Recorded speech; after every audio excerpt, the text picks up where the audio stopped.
Lyca production Subaskaran வழங்கும் super star Rajinikanth, Vishnu Vishal மற்றும் விக்ராந்த் நடிப்பில், டைரக்டர் ஐஸ்வர்யா ரஜினிகாந்த் தயாரிப்பில், இசை புயல் AR ரஹ்மான் இசையில் லால் சலாம் திரைப்படம் உங்கள் அபிமான திரையரங்குகளில்.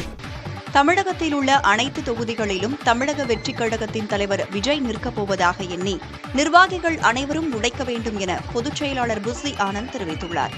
அரசியல் கட்சியை தொடங்கியுள்ள விஜய் வரும் நாடாளுமன்ற தேர்தலில் யாருக்கும் ஆதரவு தெரிவிக்கப் போவது இல்லை என்றும் 2026 சட்டமன்ற தேர்தலில் முழு கவனம் செலுத்தி வெற்றி பெறுவதே தமது இலக்கு என்றும் தெரிவித்திருந்தார்.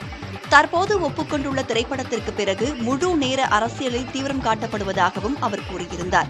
இந்நிலையில் புதுச்சேரியில் நடைபெற்ற தவேக கட்சி நிகழ்ச்சியில் பங்கேற்ற பொதுச் செயலாளர் புஸ்ஸி ஆனந்த் அனைத்து தொகுதியிலும் விஜய் போட்டியிடப் போவதாக எண்ணி நிர்வாகிகள் அனைவரும் உழைக்க வேண்டும் என்று குறிப்பிட்டார். 26 உண்மையாக வேண்டும், உங்கள் கையில் இருக்கிறது. எல்லாவற்றையும் விட்டு வருகிற ஒரே தலைவர் நம்ம தலைவர் என்பதை இந்த நேரத்தில் நான் தெரிவித்துள்ளேன். ஒவ்வொரு கேண்டிடேட்டாக இருந்தாலும் யாராக இருந்தாலும் அவரு நிக்கிறார், இவரு நிக்கிறார், அவரு நிக்கிறார்னு பார்க்க கூடாது.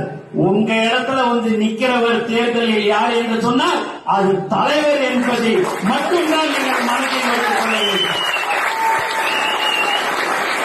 யாருக்காகவும் இல்லை, இவர் நிக்கிறார், அவர் நிக்கிறார் என்றதெல்லாம் கிடையாது.